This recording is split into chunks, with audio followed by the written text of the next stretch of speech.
Bonjour, bonjour, mes amis. It is delightful to be here with you this afternoon or this evening, depending on the time zone you're calling in from. And I'm so very excited tonight to be having a chat about Because Science with our most beloved Dr. Tracy Steady Hardcastle. It's Dr. Steady, welcome. How are you doing today? I'm well. How are you? It's nice and Good. warm here, which makes me happy. Me too. Me too. I think Dr. Steady and I are both very binary creatures. If it's hot, we're happy. If it's cold, we're not. And there's really not much in between. Yep. And so I'm right now on the West Coast. You're on the East Coast. And I'm curious where our audience is. On last night's webinar, I saw one of the most unique things I think I've seen in my 2 years of doing this. Someone said they were calling in from a boat. So I'm wondering, audience, is anyone calling in either from a boat or can they one up that? Do we have anyone on a plane, a train, an automobile? I would love to know. So we have Texas, not a boat, but I like it. It's a good start. I think that might need to be a new competition. Where's the interesting place that you're calling in from? So Australia, down under, very close, kind of like a boat. There's a lot of boats down there. Michigan, don't go insulting Michigan. It's not just Michigan. It's Michigan and delightful. We have some people from the Redwoods. Oh, that's wonderful. Missouri. Um, we have some people, it sounds like a little bit near you, Dr. Steady, as well. Let's see. Oh, we have some fun places here, not in a boat.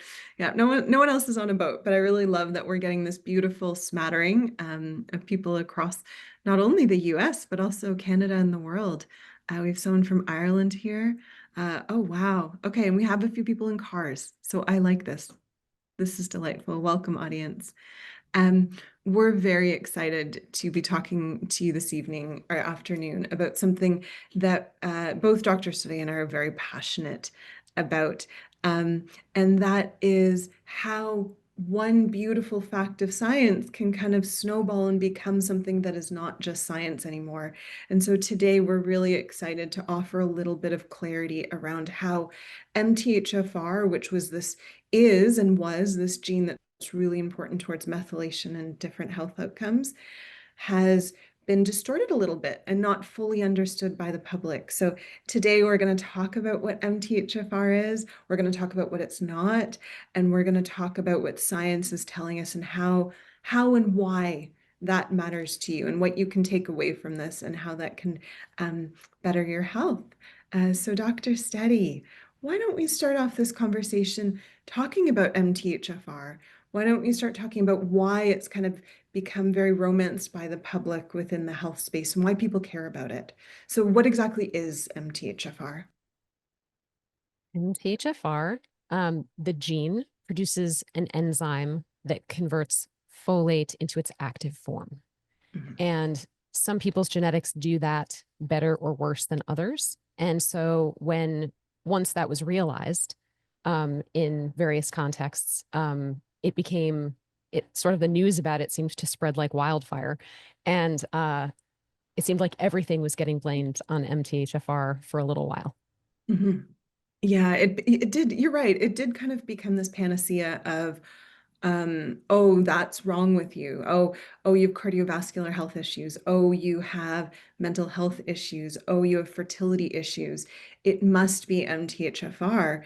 And people got very myopic on focusing on it and then myopic on treating it, right? Would you agree in your tenure in this Yes. space? Yeah. Yeah. And I think so for the audience, MTHFR, as Dr. Seti has said, it's a really important conversion factor. It's one of these steps in something called methylation. We'll talk about why we care about methylation in a second. But when you have a suboptimal SNP here, right, it means that you don't do that conversion properly, meaning that larger methylation picture doesn't happen really well for you, okay? And absolutely does that have health consequences. Dr. Steady, what are some of the studied health consequences of having a suboptimal MTHFR? For some people, sometimes it can lead to elevated homocysteine levels, Mm. um, but not always. And it may not be that big of an increase, but that is something that has been studied. Um, there, there can be an impact on things like fertility. So cardiovascular disease risk, and some things in pregnancy can be affected. And so when someone is having recurrent miscarriages, for instance, it's a place to look, right? And there can be so many things that can lead to recurrent miscarriage, but it is one of the things that has been looked at, as well as illnesses that, chronic illnesses that people were having trouble figuring out, and things like that. Yeah. Yeah. And I'm seeing a really wise and discerning question in the comments. And so I just want to quickly address it before we continue on. So Marianne's asking, are we referring to, and then she gives some tactical numberings around different SNPs. So I'm just going to take a quick step back and address this question because it is important. So for our audience that is just learning a little bit about genes, I want to talk about what a SNP first is. So SNP stands for single nucleotide polymorphism. I mix up my words, audience, you'll get used to this. And really what that speaks to is within a gene, there's going to be a lot of different SNPs, right? So think about a gene like a book. And when you're reading a book, not all pages are created equal. Some pages are going to be really important to the plot, and then other kind of filler. They're fun, they develop things, but they're not as important. SNPs, when we talk about them, tend to be those plot points within the book, where having something different there really impacts what happens within the book, right? Think about a book, and if you miss the page where it says who done it, you missed a lot of the story. Having a suboptimal SNP sometimes is not like having that page of who done it. Okay, so when we're talking about the gene MTHFR, the book MTHFR, there's two SNPs that have been really, really well studied. And these are two SNPs that are covered within the DNA 360. Okay.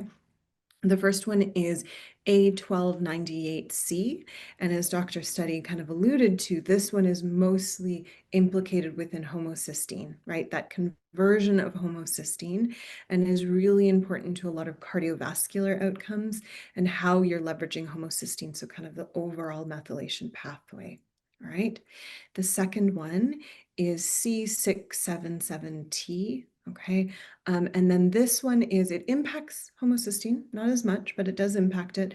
And this one has a lot more involvement within neurocognitive items because it really influences neurotransmitters. So think your serotonins, your dopamines, et cetera, how those are built up in the brain.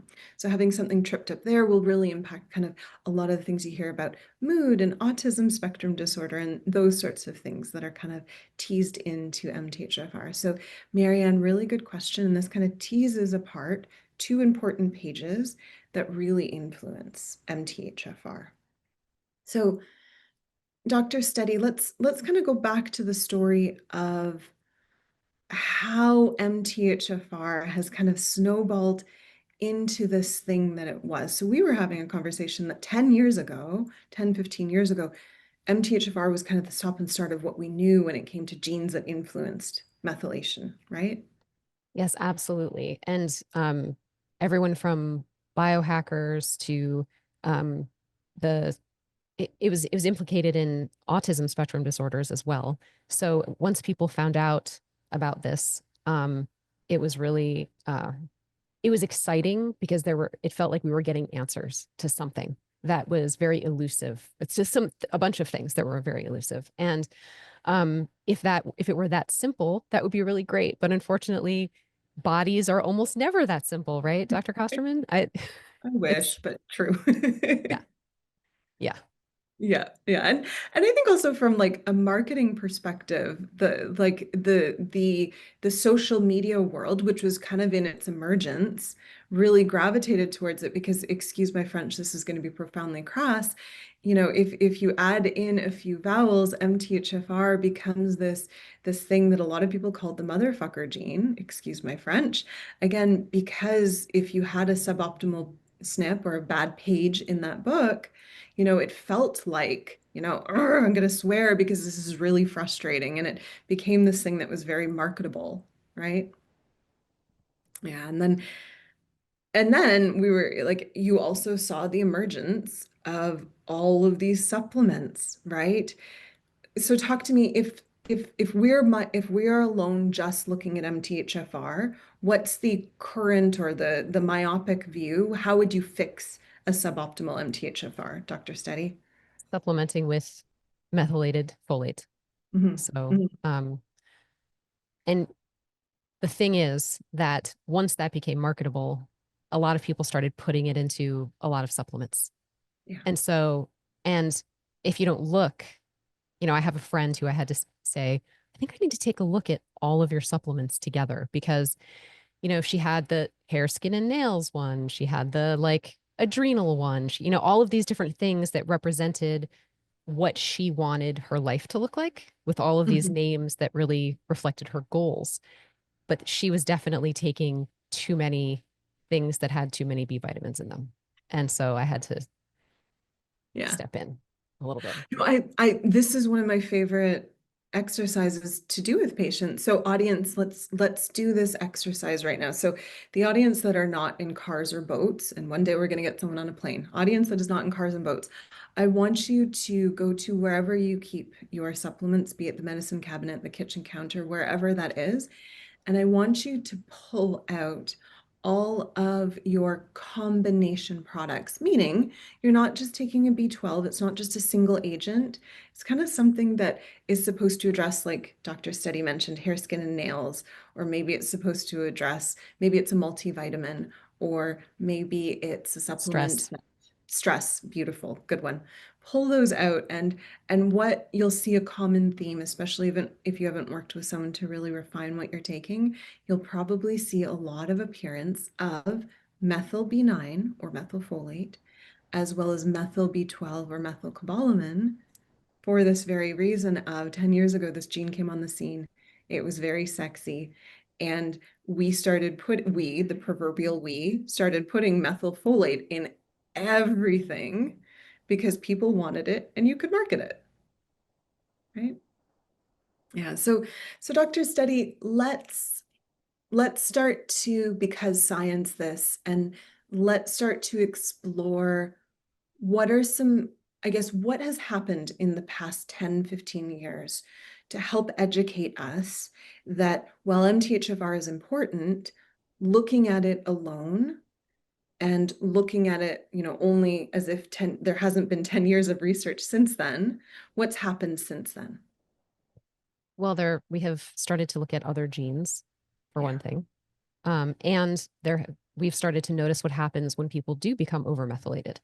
And Mhm. so, there are always people who, whether it's a medication or an herbal formula or a supplement, have these reactions to them that are different from, you know, uh, there's always a small percentage who will respond differently, right? Mhm. And so, in this case, it may have been more than a small percentage, but it took us a little while to figure that out, because people's genetics are different, and so everyone, has a little bit of a different response to things, and that's why I think it's really important to talk to people who are practitioners and not just take all of the same supplements that your friends are taking because they want you to have as much energy as they have or whatever the case may be.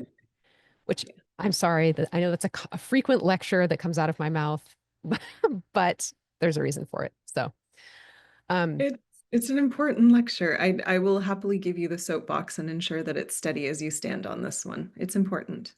Yeah. Yeah. and so much as no organ system in our bodies functions alone, Mhm. um, they're all interconnected and interrelated. Yeah. So Yeah. are our genes. And so they affect one another and they affect how they can compensate for Yeah. a weakness in one another. It's sort of like it's the people you want in your life in that way. You Mhm. have a weakness in some place, and for me it might be tech, maybe I don't know, just throwing that out there. And so you want someone in your life who can help fix your tech for you, Yeah. etc. Yeah. But then sometimes, you know, Dr. Kosterman and I probably shouldn't be on sports teams together. I'm guessing based on our conversation that we had earlier, we just shouldn't because we're not gonna win the basketball trophy for with our combined skill level. So, Yeah. um, other things we do strengthen each other about, but certain things you don't. And so that's how the genes work as well. Yeah. Yeah. So let's be a bit more specific. And I'm going to draw out this analogy and we're gonna leverage basketball because we're both big sports people. So Audience, what I want you to think through is that methylation is a really, really, really important process in your body. Methylation is this process of taking a methyl group, attaching it to something, and that sticker, that attachment of the methyl tells the body to do something different with it, right? And so methylation, your body will methylate neurotransmitters, hormones, DNA, tissues. It methylates a whole bunch of stuff. So it's the stickering system that tells the body to do different things. Profoundly important in the day-to-day workings as well as the health of the body. Now, this is why there was such a romance around MTHFR, right? Because we now had insight into something that was so foundational to body. So I want to give you an analogy. Pretend, close your eyes for a second, or just, if you're driving, please don't, but close your eyes for a second and imagine yourself at a basketball game, okay? And you're watching this team and you're watching them try to score baskets, okay? Now, if you're trying to see where the team is at, are they playing a really, really good game, okay? What you're going to be doing is you're going to be watching a whole bunch of players and you're going to be watching what they're doing with the ball, where the ball is, right? Are they close to the net? Are they shooting at the net, right? Now, imagine you were just only looking at one player. So pick any player, even if it's just, the LeBron James of the world that everyone's like, that's the bestest player in the entire world, totally worth just watching that person. Does the LeBron James of the world always have the ball? Are they always that person that is impacting that game? Most of the time, I don't watch enough sports, but I would imagine most of the time the answer is no. The analogy falls apart, friends. Most of the time, its answer is no. You need to know what's going on in the whole team. If you're just watching the LeBron James, if he has the ball, if he's passing it, dribbling it, shooting it, whatever. But if he doesn't have the ball, because again, it's a team sport, you don't know what's happening. And with MTHFR, this is the uh, rabbit hole, the mistake, the whatever you want to call it, that people fell into. We got so obsessed with MTHFR. We got so obsessed with LeBron James. We forgot that there was a team, and we forgot that the team's really important to how this game happens. So if you're just focusing on MTHFR, you only know what's happening there.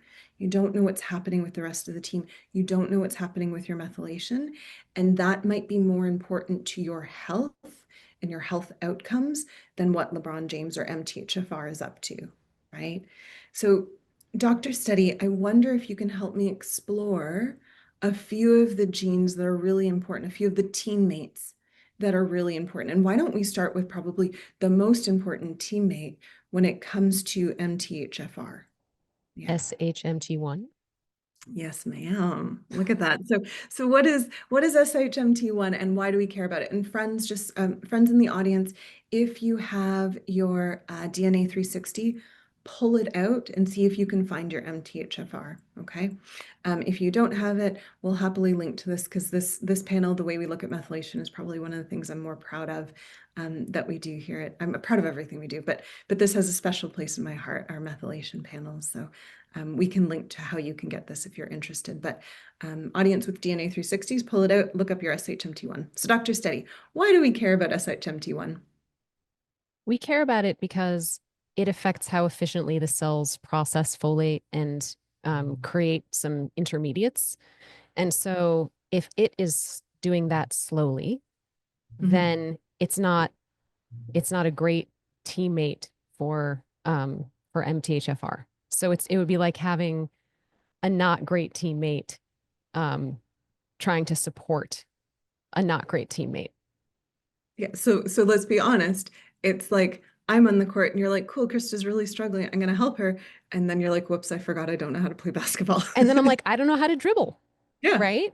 It's just it's not a good thing. And my understanding is that it can even make it worse because SHMT1 needs it more or could need it and not then pass it on to MTHFR. So like Correct. in that way. So it could actually exacerbate the problem. So it would be like I take the ball and I'm trying to dribble, but I'm doing a bad job. And Dr. Kosterman is just standing there like, over here, over here. but can't do anything about it. Right. So the big takeaway, especially for those that have their SHMT1 within the DNA 360. So Barbara, where you'd find it, if you go into the inflammation section, we'll have a full dedicated report called methylation. You'll see it there. If anyone's struggling to find this, the report, the whatever, ping us in the chat, and Vanny and team are going to help you out. Okay. So again, why this is really important. If you have a suboptimal SHMT1 and you have either SNP of MTHFR suboptimal, inundating your body with methylfolate, which is the conventional advice if you have a bad MTHFR, is not going to be helpful, and in certain cases is going to be detrimental because it's overwhelming the system and it's creating this environment of like having excessive methyl groups, which is not helpful. Dr. Steady, what are some symptoms of people that you see with excessive methyl groups? Anxiety, kind of what that wiredness type of thing. Yeah. And things can even get kind of worse from there. But I think that that's a really good, if someone is taking methylated vitamins and suddenly they're like, I have anxiety and my heart's racing and I feel wired and I'm having trouble sleeping, that's a really good indicator. Maybe back off the methylated vitamins. So it would be like if we tried to help Dr. Kosterman and myself in this basketball game by adding extra balls. We don't need extra basketballs in this situation. That is not going to help us to make the basket, right? That's just Correct. gonna, it's just, they might hit us in the head. It could just not be a good situation. So you Just don't recreate necessarily injury. want to add more basketballs to the court. Yeah, and so Marianne, the optimal version of the SHMT1 that you'd be looking for is GG, as in Gregory. Okay.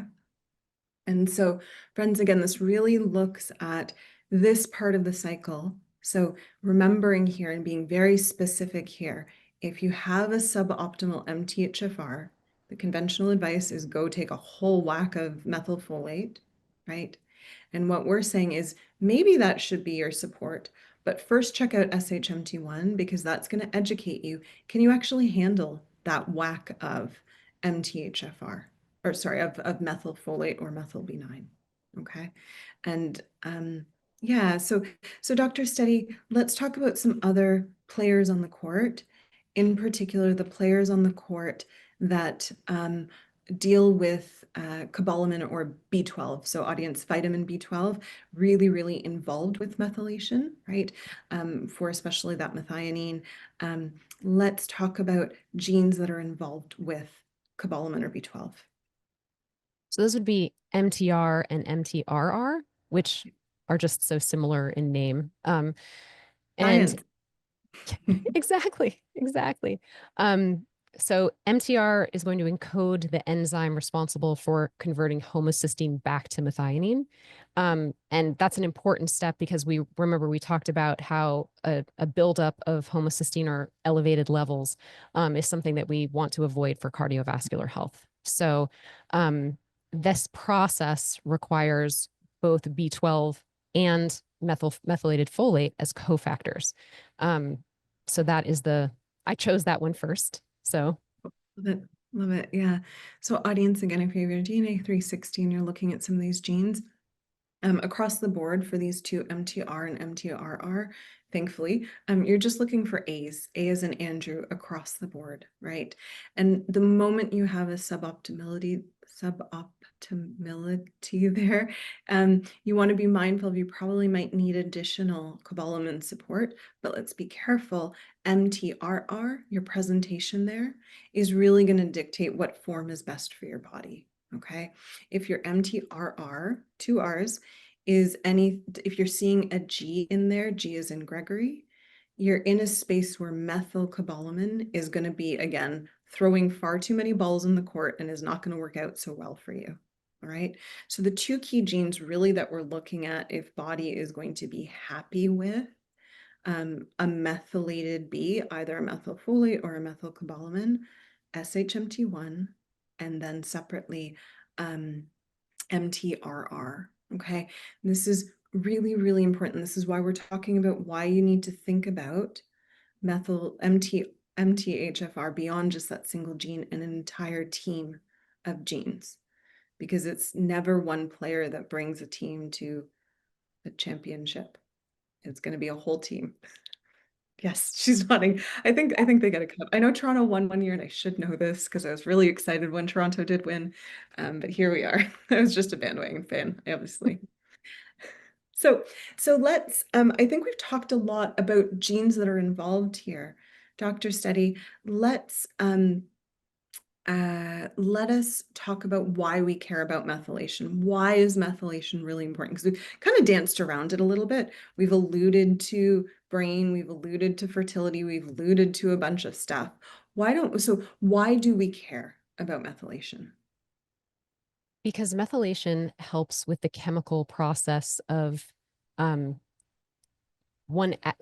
things add a methyl group chemically to things in order to start to convert them and detoxify them. Basically, it's part of that process. So if you can't add that, then they end up being in a form that is more difficult to either utilize or get rid of. So the methylation reaction happens in a lot of different ways, and sometimes it stops something from happening, and sometimes it makes something happen. Right? See, these are enzyme reactions, and so it's chemistry, which I'm definitely not going to go into a chemistry lesson. That's not my thing. But in order for these reactions to happen, this methyl group is added. I don't know how to better explain a methyl group than to just say that. So No, I think that was perfect, right? It's the methyl group is kind of like a sticker. You stick the sticker on something, and then the sticker tells the body to do something different with it. And one of the more fun exercises I think that I've worked out with patients is I'll always ask the question, right? Methylation is this big buzzword and everyone thinks they know about it. And I'll ask them, I'll say, hey, what is methylation? Sometimes I get good definitions, but oftentimes they'll be really focused on hormones, or separately they'll be focused on neurotransmitters, or separately they'll be focused on detox, right? And interestingly, it tends to be, again, this I heard about methylation on someone that focuses on hormones, or I heard about methylation on someone that focuses on neurotransmitters or fertility or whatever it might be. And people think it's just this one section of the body that it impacts, whereas really it's this magical thing that impacts everything, which is so powerful and dangerous all at once. Because if you support it properly, you're supporting so many aspects of health: brain health, skin health, heart health, hormone health, right? Detoxification, which everyone's in a tizzy about, and rightly so, right? But then conversely, unfortunately, if you're not supporting it properly, it kind of impacts all of those systems as well, right? Yeah, so audience, I'm curious, for those of you that were able to go to their kitchen or cabinet, whatever you keep your supplements, toss a 1 in if you're someone that saw a whole whack of methylated B vitamins in their kind of combination products and were possibly taking more than would be advised. All right, I'm starting to see the ones already, Dr. Study. I'm sure you are too. yep, I'm They seeing are that. pouring. Yeah, they're pouring in. It's a very, very common experience, right? Because again, it's this very popular thing, and people are sincerely trying to support their health, And right? because B vitamins are water soluble Yeah, as opposed to fat soluble, people think, oh, well, I'll just urinate it out. yeah, If I take too many of them, it's okay. Right. yeah. And so I'm just putting that out there too. Yeah, yeah. I'll I'll happily offer myself up as a guinea pig of an anecdote as to what can happen when you're taking too much. So as the audience knows, for a really long time, about 25 years from when I was, I think, 10 or 11 until about 35, if I'm doing my math correct, I was plant-based. I didn't eat any meat. And so consequence to that, I was always, every day for about that amount of time, I was taking a methyl B12 because when I was younger, the deal with my parents was if I could figure out what nutritional deficiencies came with my diet choice, then I was allowed to be that way. And so I took methylcobalamin or methyl B12 because that's the active form, right? That advertising was already in place. So when I was in my early 30s and I got my DNA done, and I learned that I am a sensitive little Sally and I don't have capacity to take in methyl B12. I was like, oh, cool. I guess I should stop that. And again, I want to emphasize I'm very sensitive, so things tend to be exaggerated in me. Other people may not have this exaggerated response. But when I stopped my methyl B12 because it wasn't aligned with my methylation genes, within I'd say 3 or 4 days, I kind of felt like there was this fog lifted. I didn't know I was living in fog because, again, it had been about 25 years that I was taking this methyl B12, but I felt this fog lift and I was like, that is fascinating. And what I recognize, and this was interesting, again, I'm a naturopath and I'm also a big, for better and worse, self-experimenter. Anytime I tell a patient to do something, chances are I've probably done it myself. So I go to conferences a lot, and at conferences, people throw supplements at you. They're like, here, try this, here, try this. And I'm like, absolutely, I'll try all the things. Not a great science experiment, but here we are. One time I took this supplement and it had a very sneaky additive in it. It had methyl B12 and I didn't know it. And I took the supplement and I got really flushed and I got really anxious. And I was like, that was supposed to be something calming. That is very confusing. And I stopped and I read the ingredients and I read that methyl B12. And it was because it had that quick reaction within that body, that over methylation reaction. My body couldn't handle all those methyl because honestly it was an obscenely high dose. It was like triple the daily intake. So it was a high dose of B12 for reasons that company can justify themselves. But I share this story to speak to how powerful even just a small little addition can be. Dr. Seti, do you hear stories like this in your practice? Absolutely. I absolutely do. Yep. Yeah, yeah, yeah. And so audience, I really encourage you to be mindful. And this is something that we can work with you on if you need help interpreting your reports, or if you just kind of want someone to run over your supplements. This can be really important, right? Insofar as making sure you're not overdoing it. Dr. Seti, do we want to talk about COMT a little bit and how COMT can influence this? Of course. What is a discussion of anything without COMT? I love it. I love it. The nerds in the audience are being like, I agree. All right. So Dr. Study, talk to me. What is COMT and why are we talking about it in regards to methylation? Well, so if we're going to go back to the basketball analogy, what COMT would be the one actually making the basket, Mhm. right? So it would take the methyl group and do something with it. So the rest of these transform them in various ways or things like that. But the COMT is the one who's like, here, take my methyl group and do something with it. And so may I use us as an example? Okay, Please, I please. just wanted Yeah. to make sure. So Dr. Kosterman has a fast COMT and I have a slow COMT. So if the team were to pass it to Dr. Kosterman, she could like go right up and make the layup or the, you know, Sports. slam dunk or whatever, and she could get in the basket, whereas I'd be like, oh, what am I supposed to do with this basketball? I might just stand there for a little while and then maybe kind of like throw it and it would get like 2 feet in the air and then fall back to the ground. And so that that is my explanation of having a slow COMT. And I'm not making fun of any other slow people who have suboptimal COMTs out there. I'm just making fun of myself, just to be very clear. It's to make things light because when you're talking about heavy science, sometimes you want to make a little joke. Yeah, yeah, no, no, we're nothing but jokes unto ourselves. So no, but I love that. And I think this is also something audience hear what Dr. Seti just said.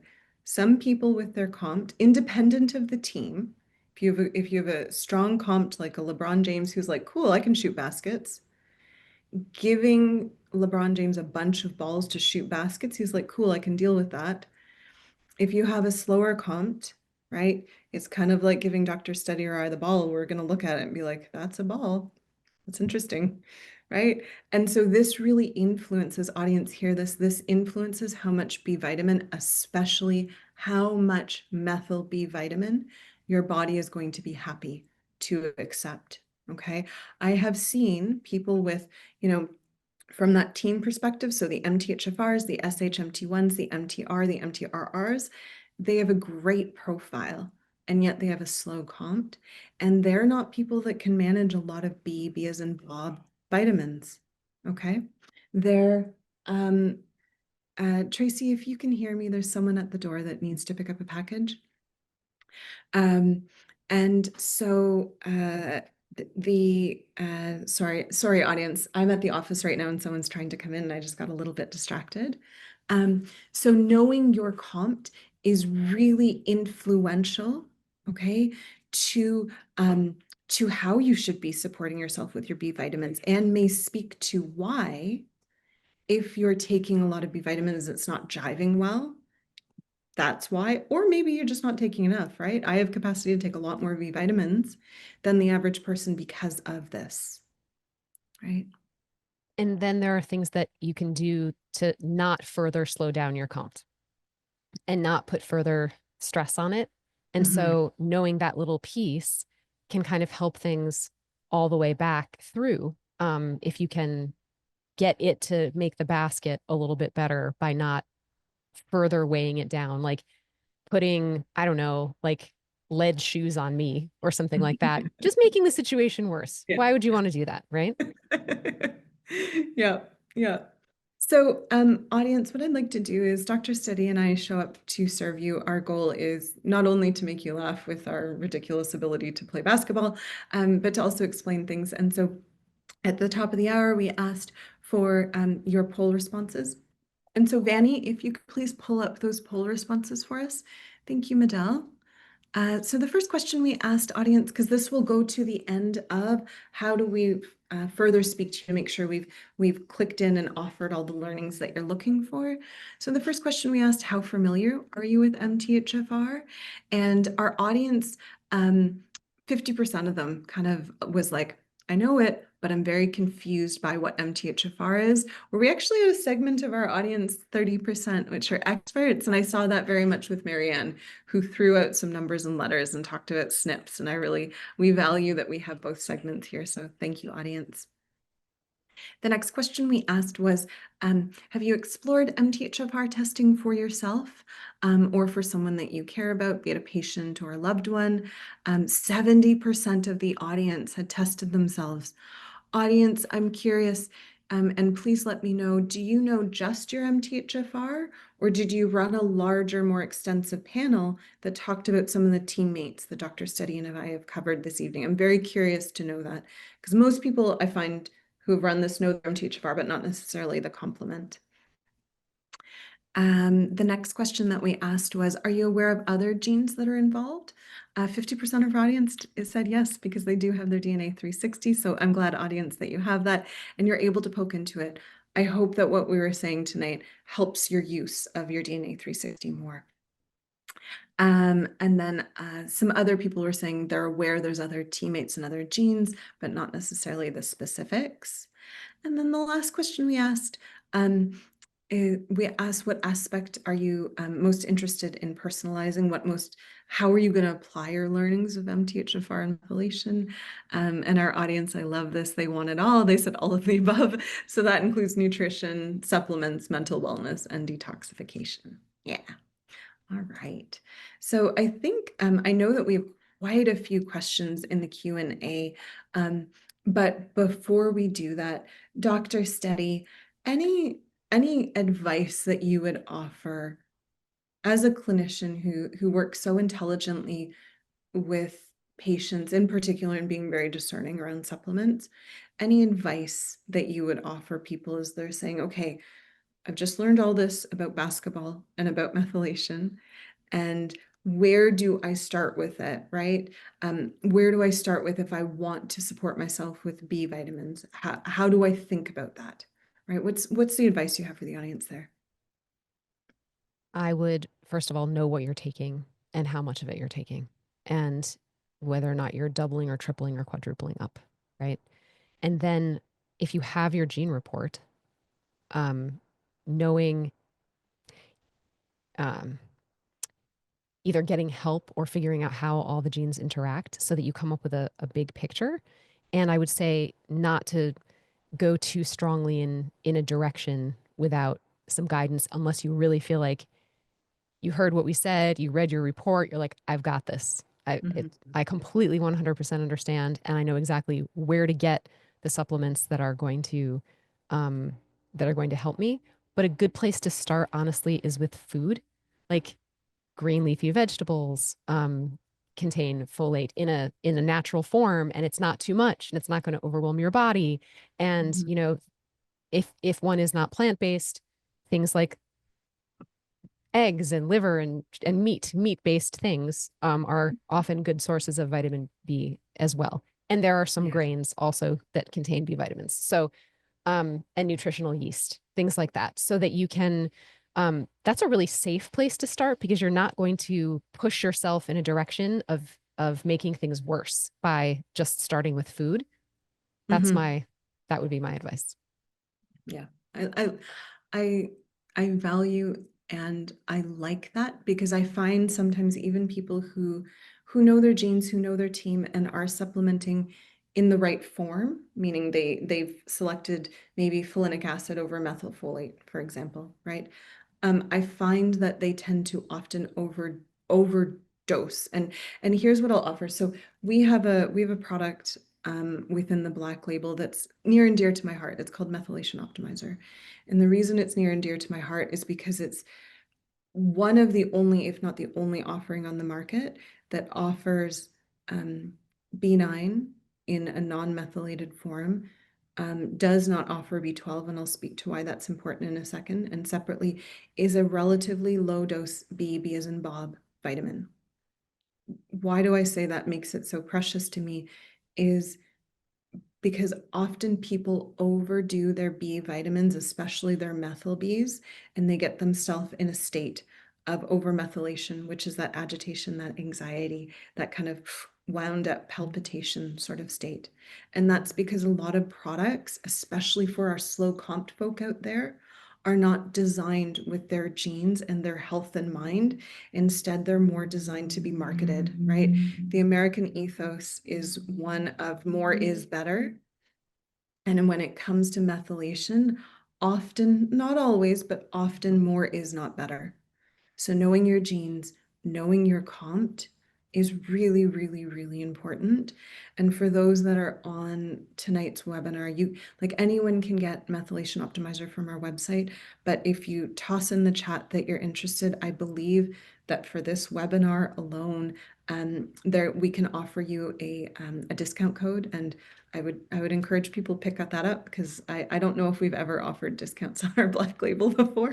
So this is going to be one of those going, gones.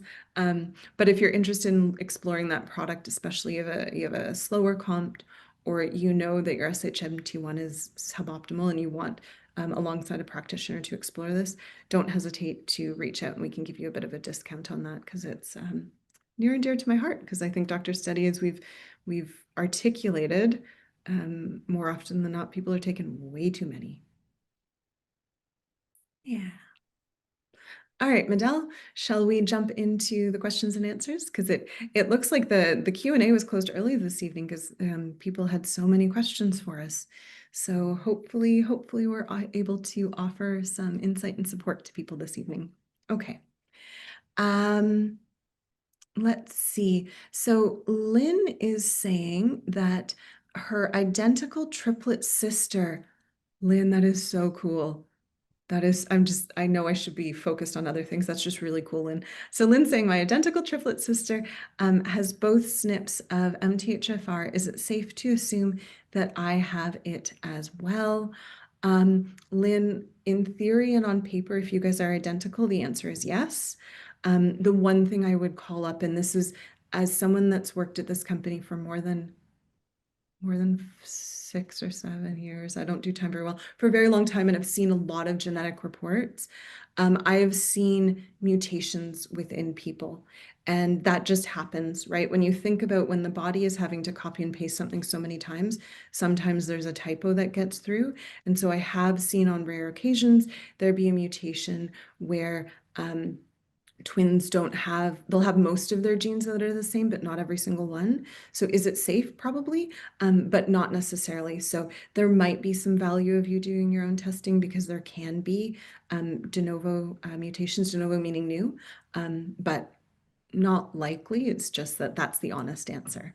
Okay, so Lynn, I hope that's helpful to you and your sisters. Yeah.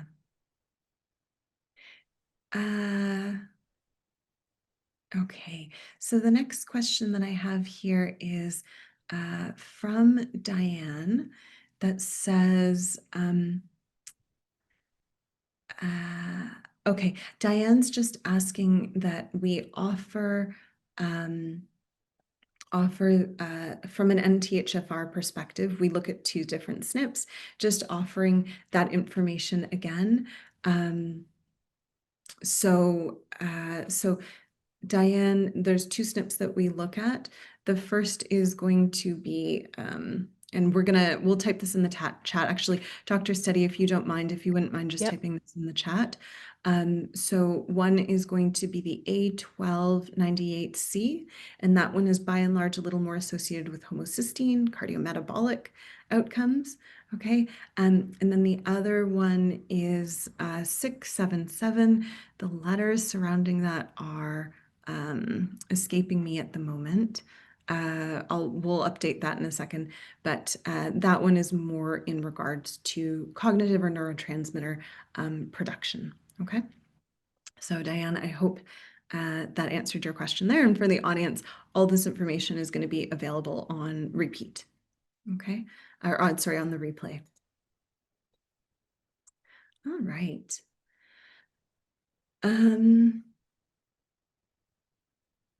Yeah, so Sandra did the homework of looking at, kind of dug into the medicine cabinet and looked at all her multivitamins.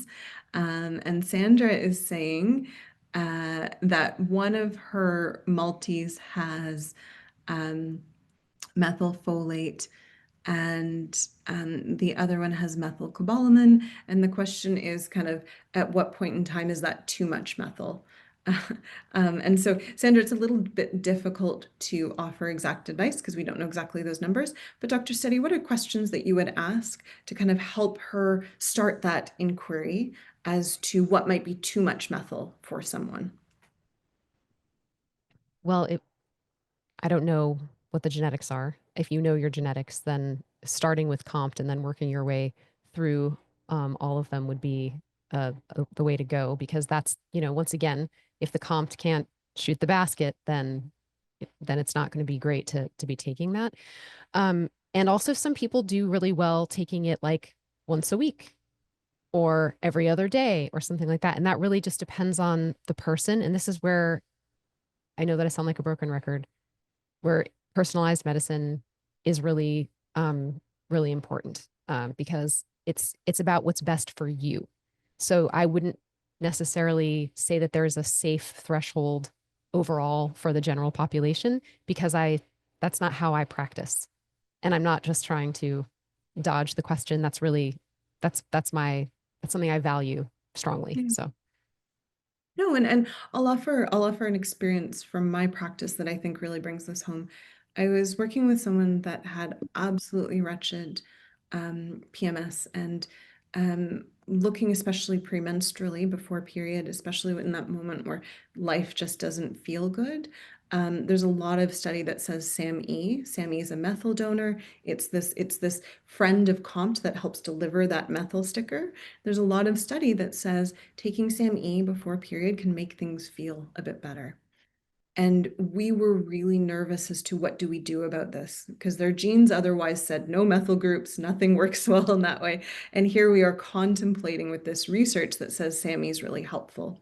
And what happened for this person, the sweet spot we found, and again, this was myself as her practitioner, her doctor, and her as a very gentle observer and investigator, we found that actually offering SAMe twice, 2 days before period, made everything better, even though if she had done that any other point in her cycle, it would be overwhelming. So remember, there's this really big element of personalization that even though your genes say categorically not on paper, sometimes based on the condition, body will be a little bit more accommodating when it needs to be. So in this person's instance, just before their period. Yeah. I see you nodding, right? Because it's that element of knowing what you know and then bringing it into practice. Yeah, so hopefully that was a helpful answer. The next question we have is from Gabby. So Gabby is currently pregnant. Congratulations, Gabby. That's wonderful. And they're taking a prenatal that includes methylfolate. And they advertise it as suitable for women with a suboptimal MTHFR and better than standard prenatals that have either folic or folinic acid, which are kind of the unmethylated forms of B9. Do you have any opinion on terms of health in the baby? And Dr. Steady, please hold me honest here because I want to make sure I'm saying this carefully. By and large, all the study that has been done on people who are pregnant taking prenatals has and have that MTHFR suboptimal. A lot of it has really focused on using methylfolate to get better outcomes. Okay. And I don't want to deviate from that because that's where the research sits and that's where we see best outcomes. So I'm not comfortable deviating from that because pregnant populations are always different than normal populations. The one thing I would really just be mindful of, and this needs to be a conversation with your doctor, not a conversation with us, is going to be, if you have other genes that say you're really overwhelmed with methylation, is the amount of methyl group there appropriate? Because in some prenatals, I just see obscene amounts of methylfolate, again, for no other reason than it just appears sexy on a label. So that might be a conversation you might want to have with your provider, but I wouldn't necessarily switch the form. Dr. Steady, thoughts? Yep. 100%. Yeah. Yeah. Beautiful. Sold. All right. And congratulations, Gabby. I hope that works. I'm excited for you. We're excited for you. Yeah. Dr. Steady, I wonder if you could just quickly run over from MTHFR. I'm seeing a few questions. So Mustafa and Laura and a few others, I'm just going to kind of combine your questions. They're asking what are the optimal forms that they would be looking for MTHFR. Do you have those handy? I am looking. Give us just a second, audience. Because there's so many genes, so many letters, it's a practice here at DNA Company to quickly look them up so that we're not accidentally mixing up letters, because it happens. There's a lot of genes and there's a lot of letters, and we like to double check. So AA seems to be optimal and CC suboptimal for RS 1801131. Yeah. And I believe that's the 1298, correct? Yes. Yep. And I'm looking on my spreadsheet for my double checking. Yeah. Which seems to be CC being optimal and TT being suboptimal. And that's for the 677 variant. Perfect. And Bethany, thank you. You tossed in there the C677T. I appreciate you. I tend to work in RSID numbers, not the straight up amino acid substitution. So I appreciate Bethany. You are adding in there. Okay. Yeah, so hopefully audience, and again, for those that have the DNA 360, we make a point within the report to kind of give thumbs up and thumbs down or like optimal, suboptimal versions. So we try to do that translation for you within the report. Okay. Dr. Steady, I don't know if you want to speak to this one. If not, I can. Is there a difference between using synthetic folate supplements versus other forms? So I would offer, that could be a food-based form. This person's speaking specific to that, or possibly something like folinic acid. Do you want to dive down the folate rabbit hole, or shall I? I guess that the one thing that I would say, if it's food versus synthetic, would be that sometimes the dosage in food-based things is 100% accurate, and sometimes it's not 100% accurate. And so just be mindful of that, because things that are natural have varying degrees of things in them. And some things are standardized, and so we know exactly what's in them, and some things are not. And so that's something to pay attention to a little bit. But other than that, please feel free to take it away. Yeah. So Ella, what your question might be getting at is and my timelines are rough, so don't hold me to account on the time, 70s or 80s. as we were discovering, especially neural tube defects in babies, there was a lot of mandating across many countries, but specifically the US, that said, hey, let's put folate or B9 in a bunch of our food to try and prevent this. It was really well intended. Okay. The struggle is folate is a synthetic form of B9, and it is when we think about how do we convert to get to the point of methylfolate, which is what the body uses, which is why we care about MTHFR, it's kind of 5 steps away from that versus a folinic acid, which is only a step or 2 away, versus an versus a methylfolate, which is already there. Okay. And so we learned that by putting high amounts of folate in food and other things, a lot of people couldn't convert it, couldn't make those 5 extra steps. And then having that excess, especially for people who couldn't convert it, hanging out in the body, detrimented a lot of people. So there is a lot of fear, for lack of better phrasing, around having a folate or the synthetic version. By and large, it's not something I recommend. I think as Dr. Steady has already articulated, we want this to be something that comes from food.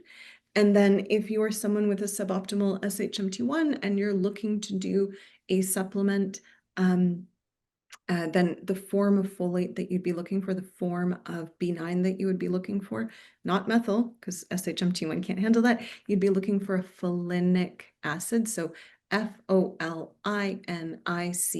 acid. It's kind of a few steps closer. If folate is 5 steps away, this one's like 1 or 2 steps away. Yeah, so that might be what you want to look at. But Dr. Steady, I love the call out of poor standardizations in food. And so especially if this is for medical reason, maybe not. You want something that is definitely standardized. Yeah. And I say that as an herbalist, right? So I'm all about the plants and things like that. So Yeah. So Lisa has asked a question that if you have a suboptimal presentation of SHMT1, can you take B12? So Lisa, I'll be Dr. Steady, do you want to field this, or shall I? sure.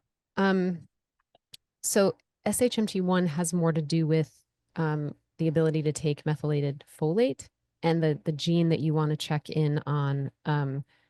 The B12 is more about the MTR and MTRR genes. So those would be the ones that you would want to look at to see which form of B12 is best for you. But if you have an AG SHMT1, you don't want to take the methylated version, probably, depending on your other genes. I'm just gonna say that for everything. You don't want to take the methylated form of folate. Yeah, love it. Beautiful. Thank you.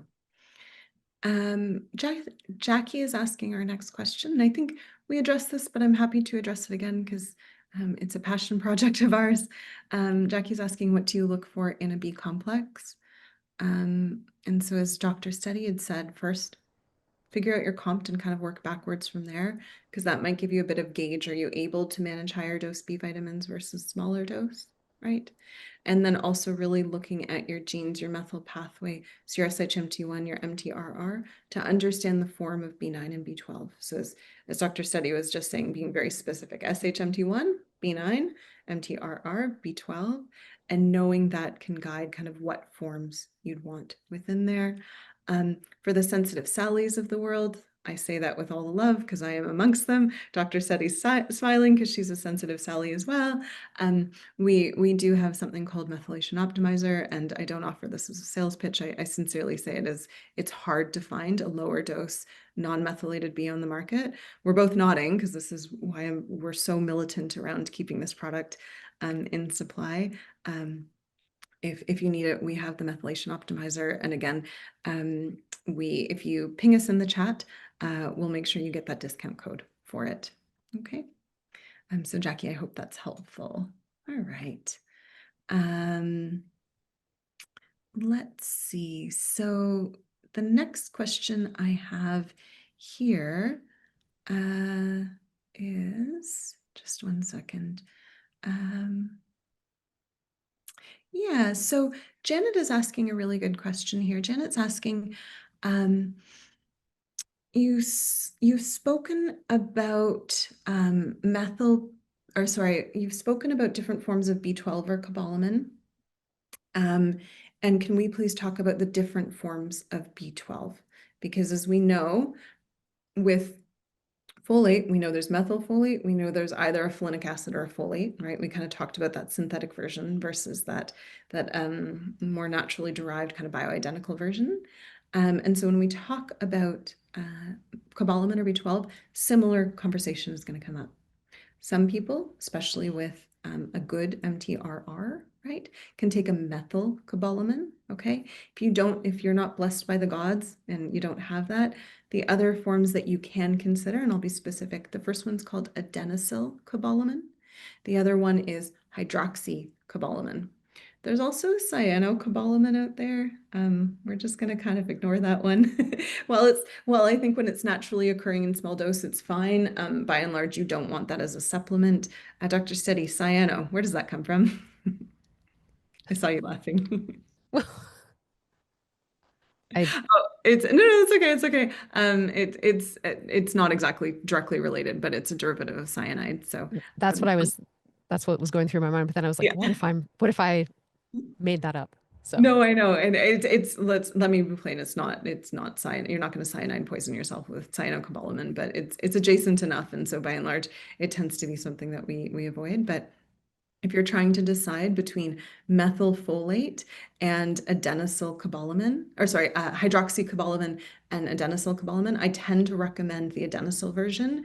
We've seen, and this is more clinical experience as opposed to I have a study that demonstrates this. I've seen that adenosylcobalamin does not push methylation forward in an aggressive way, where hydroxy sometimes does. So if you're a sensitive Sally, ideally you're looking at the adenosyl form. If you're not as sensitive and you just kind of want what you can find, hydroxy is a beautiful form there for you. Yeah, so Janet, I hope that was helpful, and I hope that was also helpful to the audience who's trying to decide between the library of B12s that there can be. All right. Bethany is asking, what is the function of MTRR? Dr. Steady, you or I? Dealer's choice. so I'll take a stab at it, and then you can supplement my Mhm. my answer Mhm. well with the exact right form of supplementation that I need. So it produces an enzyme that regenerates the MTR enzyme when it becomes inactive due to oxidative stress or other factors. So it's a backup and it's a helper. And so once again, if you think about if your friend isn't actually that helpful, then they're not a great teammate to have. Yep. Nope, perfect. No notes. That was exactly it. It's a regenerator. It's when we think about that methyl pathway, it's kind of one of those ball passes that are required to get a goal, or else you're going to have a fatigued player. Perfect. No notes. Yeah. Okay, so the next question I see here is, what version of MTHFR is in the 360 anti-inflammatory report?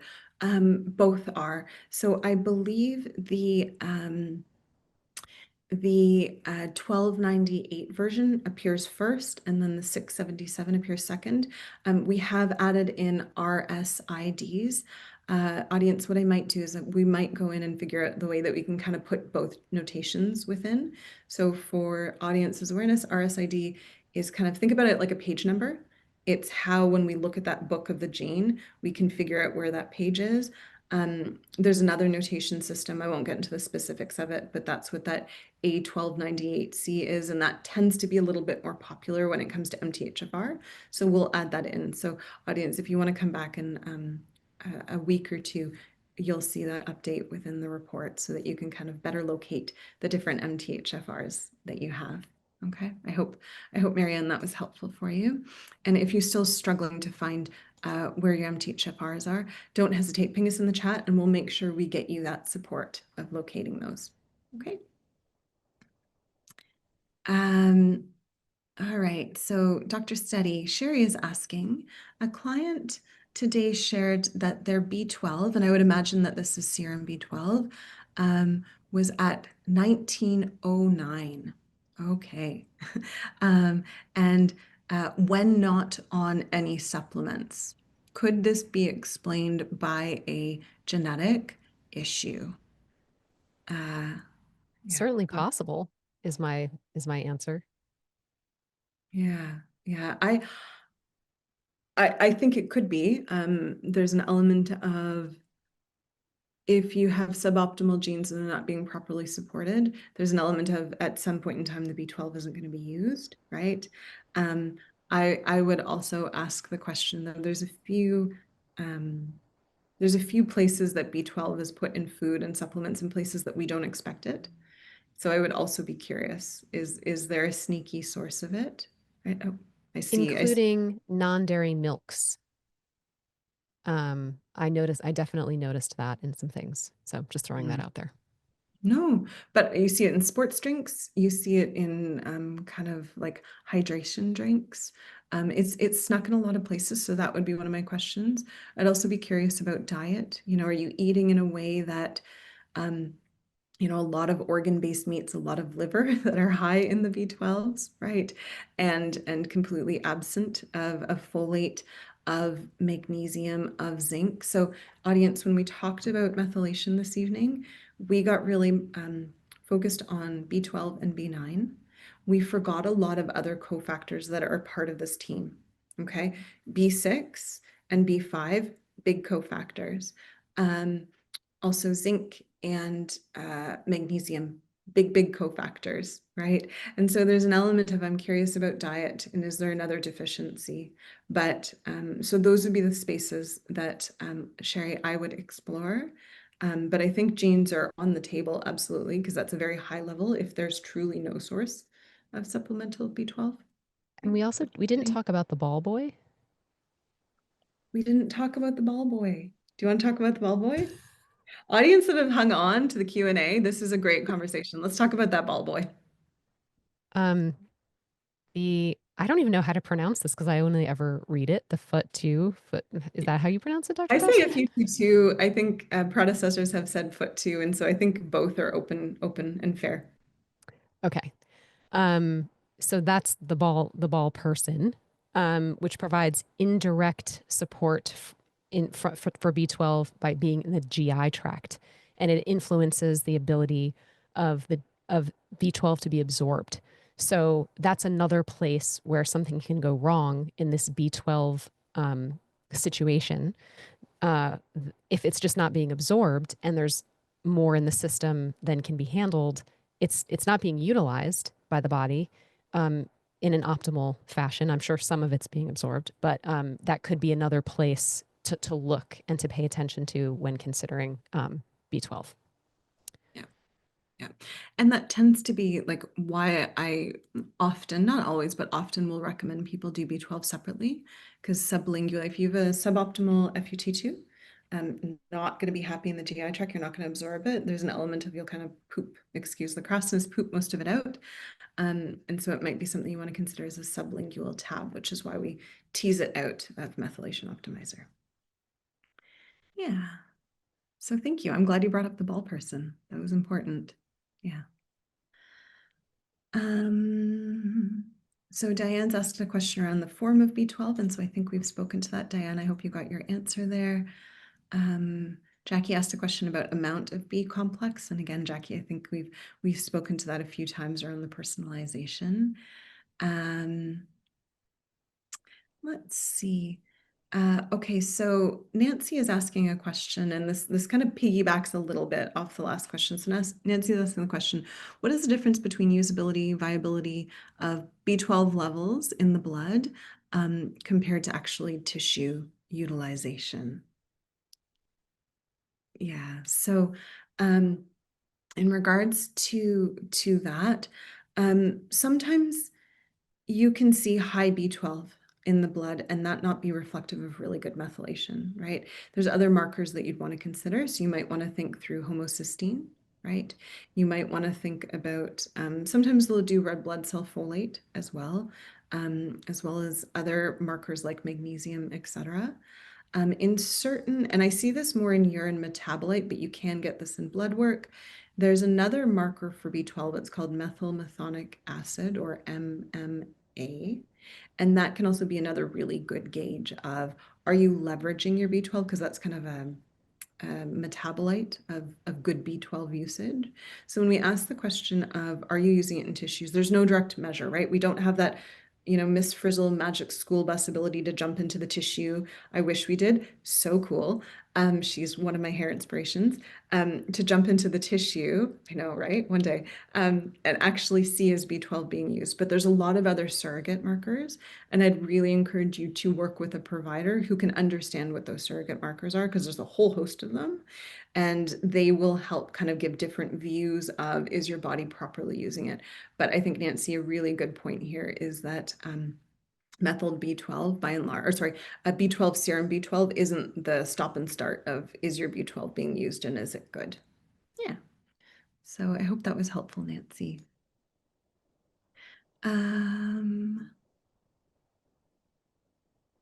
Okay, so Kathleen has asked a question, and I'm not sure if she's asking, what about wine? The last time she had 2 sips, she turned red and hot.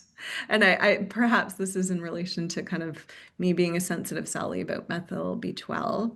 Um, well, and Dr. Study, hold me honest here, because I think you have some insight. While methylation is kind of involved in the cleanup of alcohol, it's not necessarily responsible for that initial receipt within the body. And oftentimes people who experience that, right away they're being flushed and they don't feel great, either a liver thing or sometimes a sulfate, sulfur sensitivity. Dr. Steady, any other insight there? The only other thing I mean, yes, everything that you said. Mhm. And sometimes there can be a shift in one's ability to process that um, during hormonal fluctuations as well. So some people, Good that call. starts happening in perimenopause or in menopause, and sometimes that happens if someone has underlying rosacea. There are a bunch of different things that can cause it, but I wouldn't necessarily, the B vitamins wouldn't be my first thought about that. Yeah. Yeah. Okay. I think there goes our questions, and hopefully, audience, this was all helpful to you. I'd love for we still have a sizable audience here. Audience, are there any lingering points that we can offer clarification to? Do let us know. And we say this with the compassion of, we have just thrown a lot of biochemistry at you. We tried to make it light and joyful by talking about how bad we are at basketball. But we really appreciate, we threw a lot of biochemistry at you. We said, hey, go change, be mindful of your supplements, go change it. It's a lot to take in. So those with a DNA 360, please do jump into your DNA 360. We're very specific around, oh, that's okay, Ella. Just if you want anything clarified, please put it in the comments. We're looking at clarifications here, not net new comment questions. But please do look at your DNA 360, right? We do clarify this is helpful for this B vitamin. And if it still feels a little bit confusing or you don't know how it's applied to your health, don't hesitate to reach out to us. We can get you connected to a clinician to support you, because I think, Dr. Steady, one of the bigger takeaways of this, right, is that something that seems so benign as taking a B complex actually has really, really profound impacts on health. Yes, agreed. Yeah, yeah. So And that also speaks to how helpful things like supplementation can be, yeah. right? Um, that they do have power, and that, Mhm. you know, um, used in the most optimal way, they can make a really big difference in people's health and in their lives as a result of that. But just like other things that are powerful, if not quite utilized properly, they can cause problems. Yeah. Yeah. No, I like it. Kathy, if you want to pop into your methylation report, your optimal form of FUT2 will be there. I believe it is, I believe that is AA though. Yes. So please do pop into your report so that you can see that. Okay. All right, audience, I think this is where we bid you adieu. Thank you so very much for joining us. Thank you for jumping into the joys of biochemistry and basketball. One thing that I can claim I'm okay at, the other thing I claim I'm not okay at.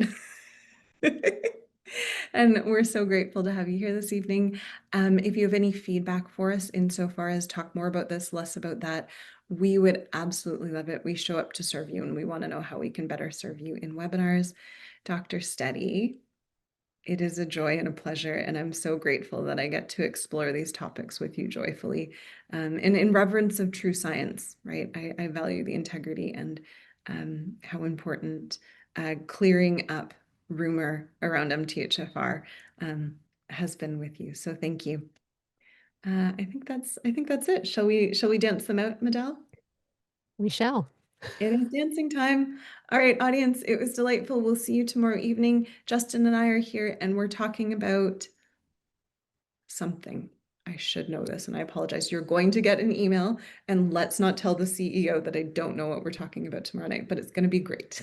All right, audience, it was delightful. Thank you so much for joining you. We're going to dance out and we will see you tomorrow. Au revoir. Au revoir, mes amis. Au revoir.